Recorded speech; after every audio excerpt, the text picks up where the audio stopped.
Bonjour Christine Erel. Bonjour.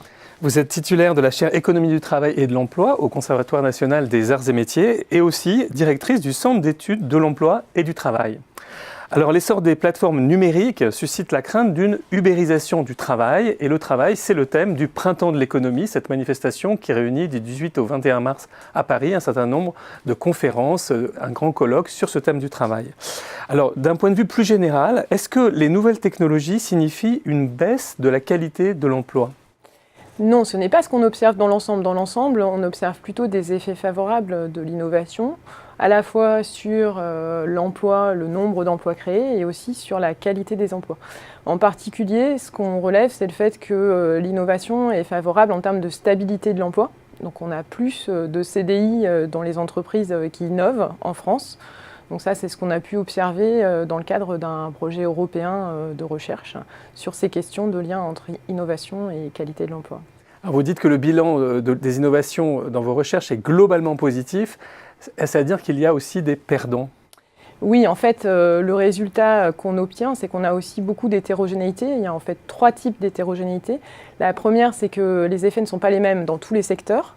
Donc ils sont plutôt favorables dans l'industrie. En revanche, dans les services, là, on a des effets plus diffus et moins clairs. En particulier, donc, on observe aussi une augmentation plutôt de l'emploi temporaire suite aux innovations. Voilà, donc c'est mieux dans l'industrie que dans les services.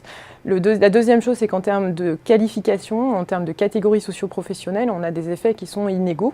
Donc l'innovation est favorable à l'emploi des cadres, à leur qualité de l'emploi, à leur salaire par exemple. Par contre, ça n'est pas le cas pour les employés et ouvriers qui, eux, sont plutôt des perdants dans ce cadre-là. Et puis la dernière chose, c'est qu'on a différentes formes d'innovation, il faut faire attention, c'est hétérogène. Et donc certaines innovations continuent quand même d'être des innovations qui visent surtout à augmenter la productivité, la performance, y compris au détriment de l'emploi. Donc ça existe aussi. Sa qualité. Alors ces résultats, ils sont sur la France, mais vous l'avez dit, c'est une étude européenne. Est-ce qu'il y a des différences dans les effets selon les pays ? Alors oui, on a des différences. Par exemple, si on compare la France et la Suède, ce qui a été fait dans le cadre de ce projet, sur des cas d'entreprise, ce qu'on observe, c'est que le même type d'innovation va avoir des effets différents dans les deux contextes. En Suède, on a une organisation du travail qui est plus favorable à l'apprentissage, à la coopération aussi entre les salariés.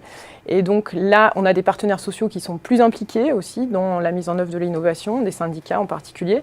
Et là, les effets sont plus favorables qu'en France. En France, il y a plus de stress, plus d'insatisfaction au travail liée à l'introduction de certaines nouvelles technologies. Bien, Christine Erel, merci d'être venue nous apporter votre éclairage sur le plateau de Xerfi Canal à l'occasion du Printemps de l'économie. Je vous remercie.